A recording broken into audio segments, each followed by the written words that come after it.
Being a stay at home mom has been a roller coaster of challenges and triumphs. From finding sanity in daily routines to discovering the magic of stepping outside, I have learned invaluable lessons. If you're feeling overwhelmed or just need a little bit of inspiration, stick around as I share the secrets that have helped me not just survive, but thrive in these early years of motherhood. Now, the first place that I want to start is with the postpartum phase.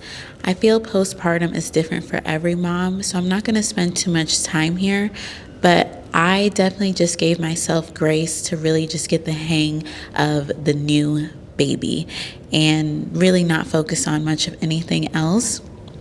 And also postpartum, like being in the thick of it, can last for a range of time for some women. For some women, they get it right away, and in 2 weeks they feel like themselves again. But other women, it can take 6 weeks, 8 weeks, or longer. So depending on how your postpartum phase went or is going to go is different for everybody. But after that, I eventually was able to find some sort of routine. When you have a newborn or a young baby, things change almost drastically from month to month, even week to week. So for me, I did find it a bit difficult to have just this kind of textbook routine and we do this at every single time in the day and like super scheduled like that. I don't recall ever getting to that point. But I also remember when I did feel like I had some type of routine down, then a change would come that would require me to change the routine I kind of just got used to. So I went into year one of motherhood knowing that I'm going to be giving myself loads and loads of grace, because I have never been a mom before at that point, when I was preparing to give birth. And when I had given birth, it was all new to me, and I understood that. And as much as I prepared, there's nothing like the real deal. Like when your baby's here and it's your time to shine, there's nothing like it. Like I don't know, maybe with my preparation resources and anything that I did, maybe I didn't find that one thing or that one book or that one article, that one TikTok that really got me prepped, but I just feel like there's nothing like the real thing. And I didn't want to have pressure on myself for anything really. Like I knew that I would give my best, and I just was going to have to experience motherhood firsthand and make my adjustments as I went. So I eventually, as my daughter got older, I was able to find a formula of a daily routine that I liked. And essentially what it was that we wake up, have breakfast, and try to get out the house. Go do some type of activity. And I remember getting in the flow and the swing of this maybe a little before she turned 1. But really was in it like when she was maybe 1.5 or something like that. But yeah, get up, eat breakfast, go outside for an activity for at least 2 hours or something. And that could be going to a museum, going for a walk. It depends on the weather, it depends on the season, on what you can really do outside. But even if it was something that I enjoyed, especially when she was younger, I could bring her to a coffee shop for at least a little bit and entertain her, especially when I introduced screens, which was after 7 months. Like I could bring her to a coffee shop, put her up with the iPad, have my laptop, do a little something in a new environment, do some work, whatever I wanted to do, have a coffee. I wasn't at home anymore. She wasn't at home. It was something to look forward to. So get out the house, come back home, have lunch, put her down for a nap. Like when we would drive back home from that activity, I would make sure she didn't fall asleep. Lunch, nap, and do something in the afternoon, and that usually would be like an indoor activity. But if the weather's nice, we could go out for another walk, something, and then cook dinner, bedtime routine, get her down to bed. Like that is a really quick rundown of what I would say was an ideal routine. And even now that she's 2, when I'm looking for a routine and I want to be in that type of flow, like of having a routine, because I'll get to what I mean in a second, that's just what I default to. Now, what I'm trying to say is I like to let things flow in a day. Like, I feel like every day isn't the exact same, and maybe it's just I haven't grown to be disciplined enough, or whatever the case may be, to follow the same exact routine every day. Because I'm sure you may know other moms who's like, yeah, my kid is asleep by 7 p.m. every night, and that sounds ideal, and I've tried it and I like it. Like, I like when my daughter is down in bed early. I really get that me time in the evening. But, if she has a longer nap or naps later in the day, she's not going to go to bed at 7. So it's like, again, with that word grace, even now, 2 years in, if I don't follow my ideal routine, I don't beat myself up about it. Especially if I'm focused on other areas of life outside of motherhood. I have some other projects going on. I'm doing things it's not going to be the end of the world if she goes to bed late. It just depends on who you are and how you want to run it, really. And the last thing I'll say about routine is, I think having an idea of what your ideal routine is with your baby, it's nice to know it, and it's nice to have experienced it at least once or twice so you could get a feeling of what it's like. But again, depending on your personality, depending on how you want to do things, if you can't stick to that routine every single day, especially on weekends, I think it's okay. On the topic, just diving a little bit deeper into getting out the house and how that has helped me survive. When my daughter was really young, when you have a younger baby, they take more naps, right? And I just remember feeling I kind of gotta be in the house because she's basically gonna nap within the next 2 hours, 2 to 3 hours. What am I gonna do? Where am I gonna go for that time? And I would tell myself, let me just stay home. It's just whatever. I'll just stay in the house. And I preferred the routine I just kind of explained to you, at least having an outing schedule and an outing plan, than trying to run my whole life around her nap schedule. So if your baby is still young or you haven't given birth yet, this is just something that I want you to consider and think about. It's hard as a first-time mom because you're she needs to sleep, or, he needs to sleep. I don't want to interrupt that, but the baby can take a nap in the car. The baby can take a nap. If you go for a walk, the baby will nap. I feel like when I have my next child, I'm just in the beginning, I'm not going to run my whole life around the baby's nap schedule because it just feels better getting out of the house. It really does. I feel like once I unlocked that and I wasn't so concerned about her naps, she would still get them. Like I said, she still is going to go to sleep, or the baby is still going to go to sleep. Once I just understood, I don't need to be in the house and chained to the bed and chained to the house because the baby has to sleep, it unlocked a new level of sanity for me and a new level of peace for me, because I still got to go out and experience things. And but as a first time mom, it's okay. If you go through it too and you just be in those early months, I'm gonna just be in the house, I get it. And another thing that would often keep me in the house, that I'm telling you as a way to maybe mentally prepare yourself to get over, this mental blockage that I kind of had when it came to getting out, was the amount of time it takes just to prepare to get out the door once you have a baby. That was a transition for me. When it was just me and my husband, you grab your bag, you get ready, grab your bag, grab your keys, and you're in the car and you're on your way. With a baby, it's the packing their bag, making sure their bag has their baby essentials in it, the car seat and the extra this and the extra that, and then don't let the baby poop when you're finally ready to go.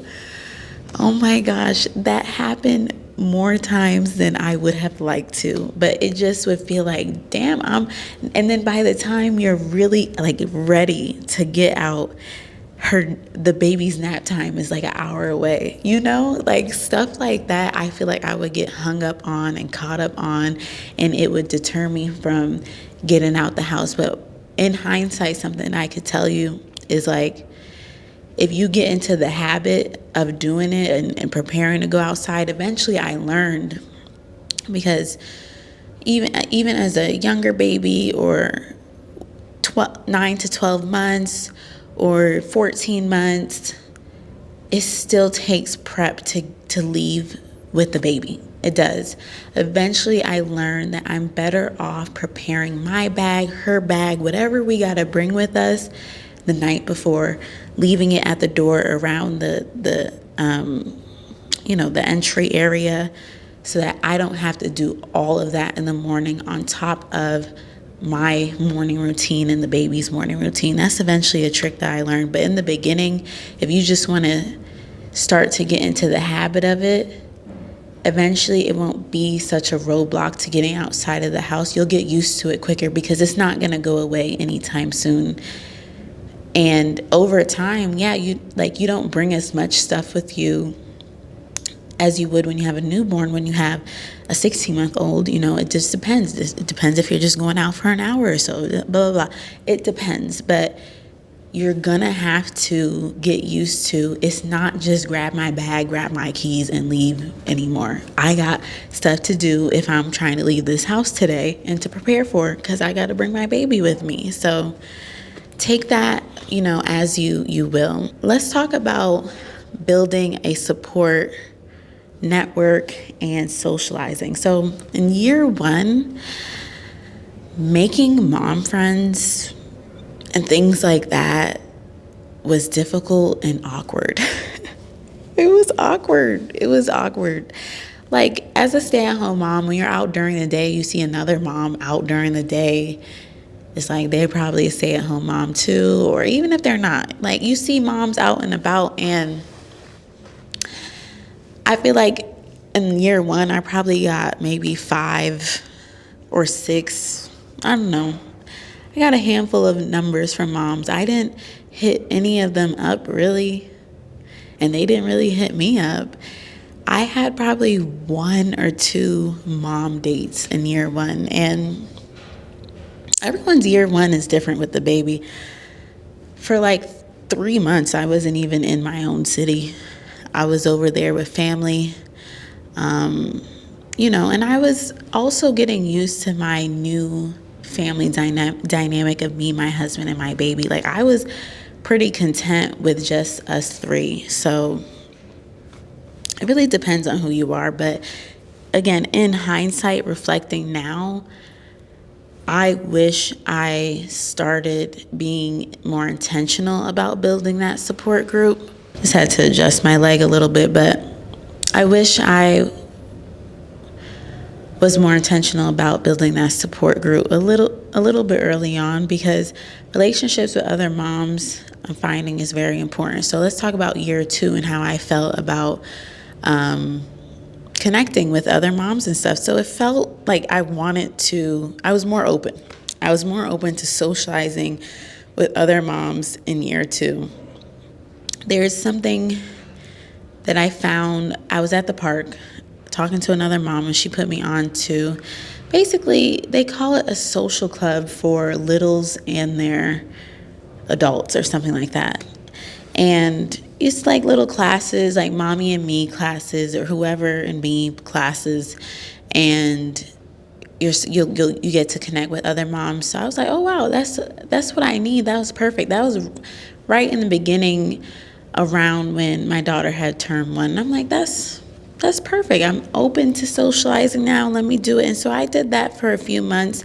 And from me doing that, I really connected. I think on a deeper level with another mom who was at my daughter's second birthday party. And I plan to continue to foster a relationship with her. She has a 3-year-old daughter and I have a 2-year-old. And we've done a play date as well, like before the birthday party. And we both like want to continue to build our relationship and everything like that. And yeah, I don't know why I was antisocial. I think it was just so new to me. Becoming a mom was just so like jarring.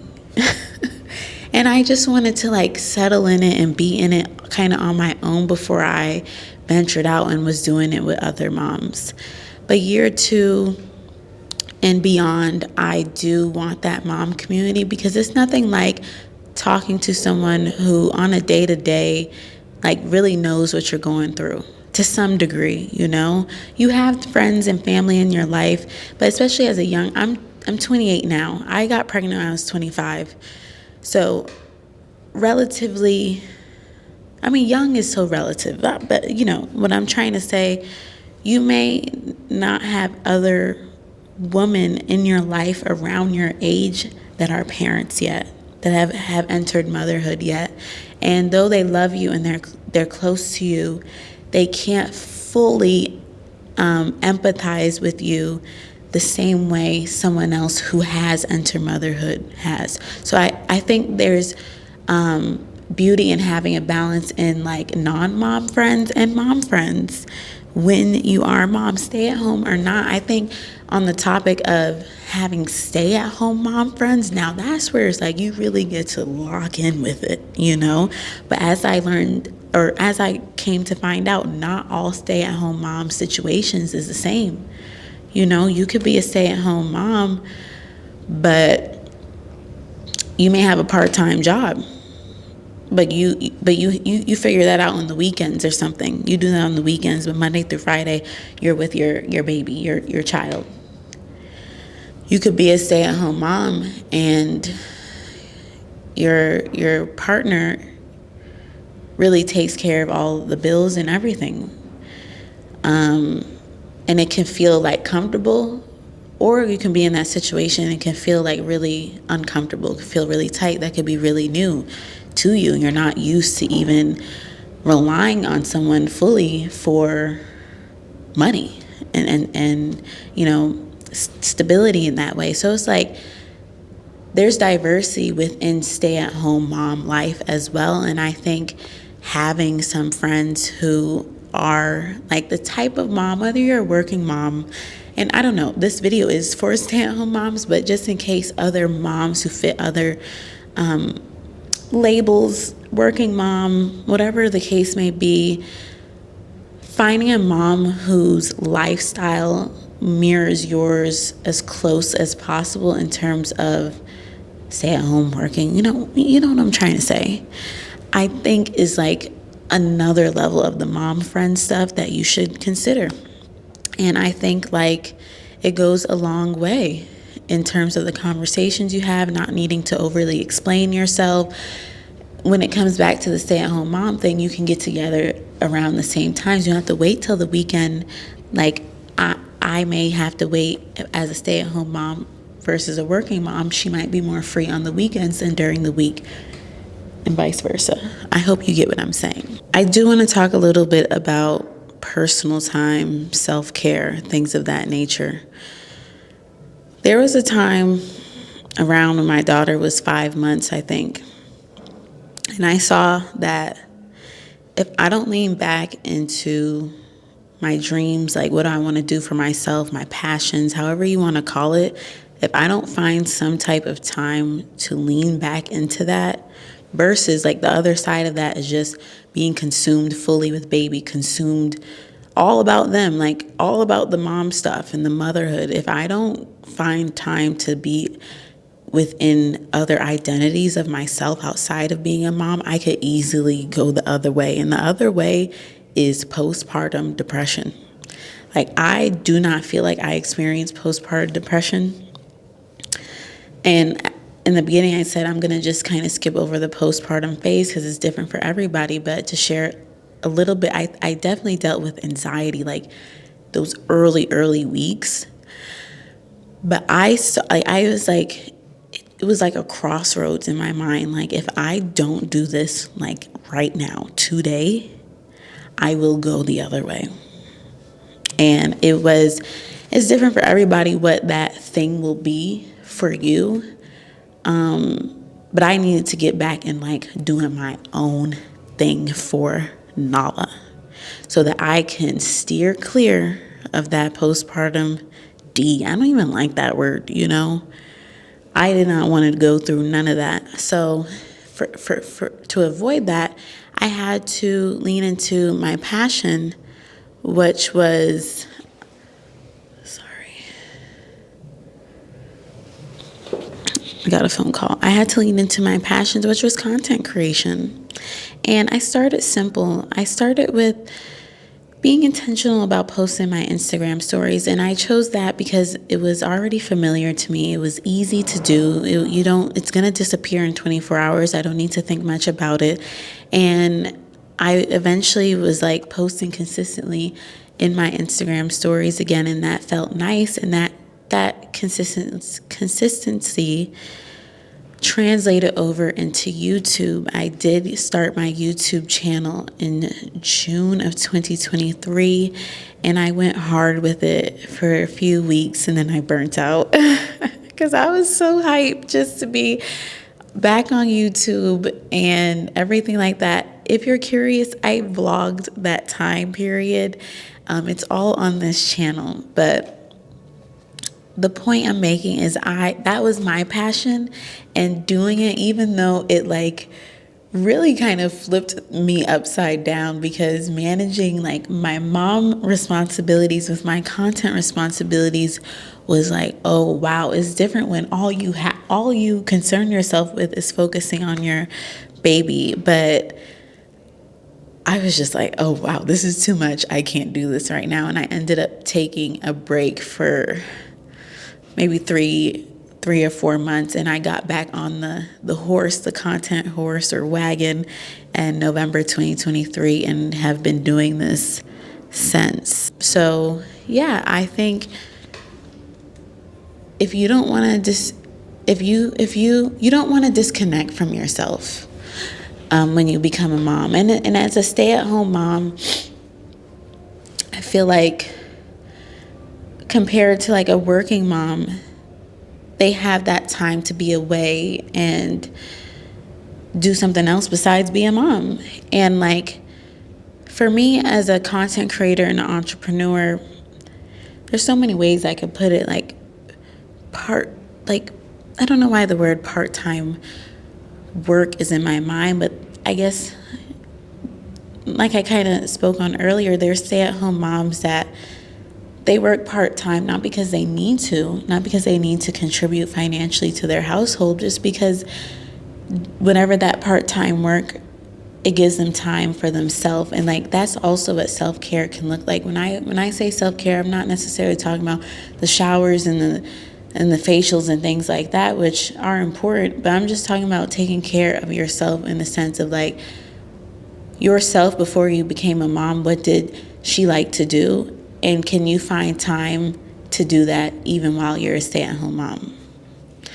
And in terms of the other more practical self-care things, it was very hard for me in those early days, early months, to weave in self-care. It just took me time to like get back to that. But I think with the showering, everything, it just was, I just couldn't figure it out. Like I couldn't figure out like, oh my gosh. And that's different for every mom. I just couldn't figure it out until later on. But eventually I learned like a shower. I have to shower. I have to do my hygiene routine and this and that just so I could feel normal and ready for the day and not just fall asleep because I'm so exhausted from taking care of the baby and wake up to not taking care of myself from a traditional manner and like have to jump back into taking care of the baby. Like that type of stuff, it really doesn't help with keeping one's sanity as a stay-at-home mom. So if you can prioritize it eventually, even right from the start, it depends on who you are, it's going to be best for you. I do want to just make sure I point out, with all that I'm saying, all that I'm talking about, a word that should be a part of your vocabulary is flexibility. It's going to be important to embrace flexibility during year 1 and year 2, because it's funny, in year 2 you think you got it now. I've been doing this for a year and everything like that.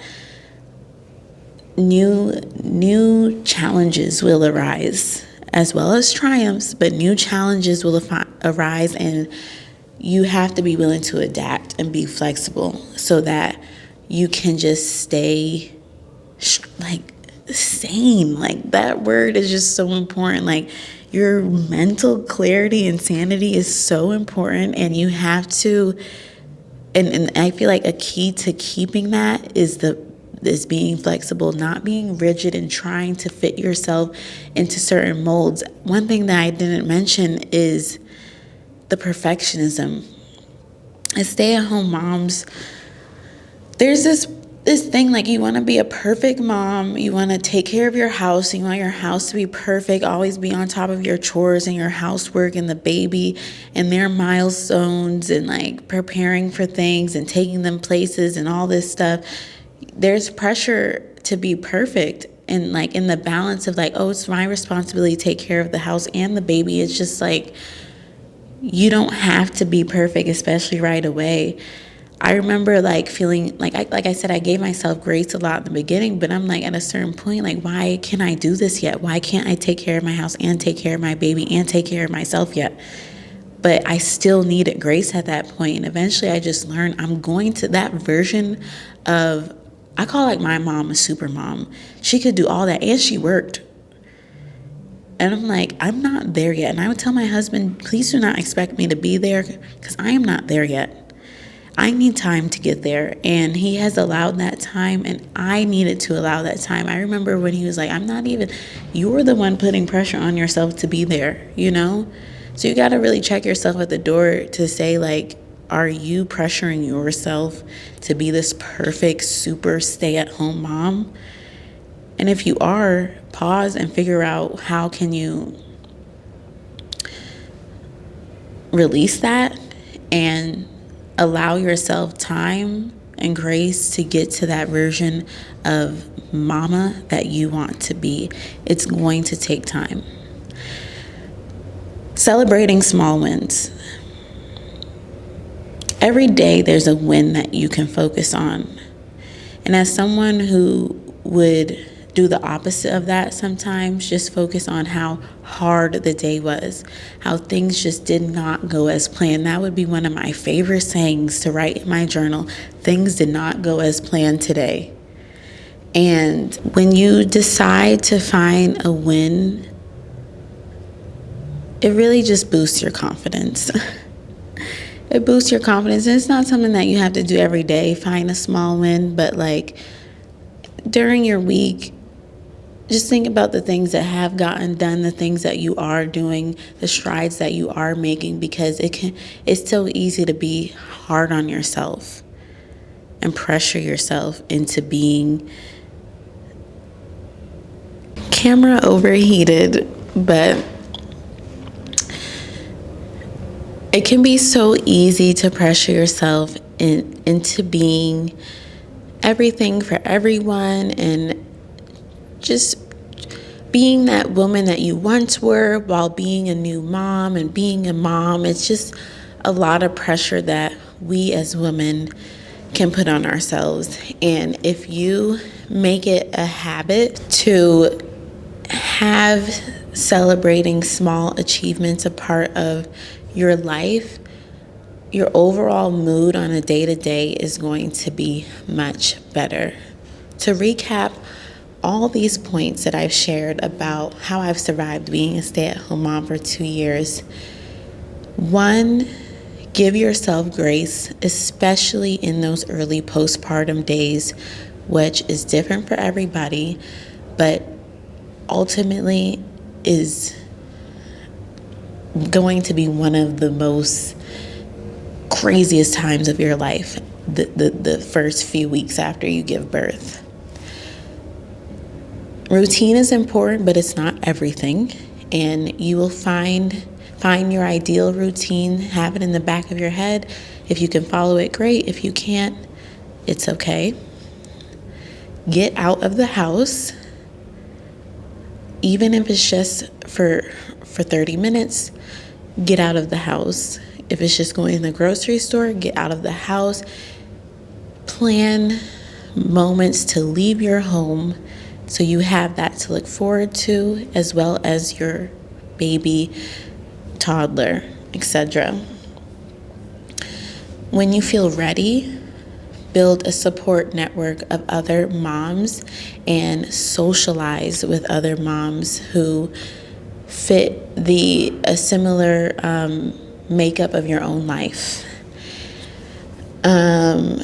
Embrace flexibility and be willing to adapt to change, and celebrate your small wins. A bonus tip that I want to share is things do get hard. When I was preparing this video, I was looking at old journals, and like some of the days, like it was really hard. It was hard. To keep it short and sweet, it was hard. And I feel like you will have moments like that too. For me, journaling helped me in those moments. And I feel like I couldn't speak to my husband, or I didn't want to call up my mom or anybody else. Talking to myself in my journal really helped me get through whatever I was feeling in that moment so I can continue on with my day. You may have a practice that is better fitting for you to turn to, but I do want you to think about what can you do when things get really hard, like when you're feeling really emotional, or the baby has just been crying nonstop, or you don't know what your toddler wants, and what can you do for yourself so you can come back to like equilibrium and come back to peace and not feel so emotionally distraught. I want you to think about that, because this time, these early motherhood days are not all peaches and rainbows. Most of it is. It's beautiful, but it's a beautiful challenge that you experience daily. And you have to have those things in your like toolkit that you can reach out and use and call upon and tap into so that you can stay cool. Okay, so thank you so much for watching. My name is Nala Wright, and I'm excited to continue sharing more of my own motherhood journey with you guys.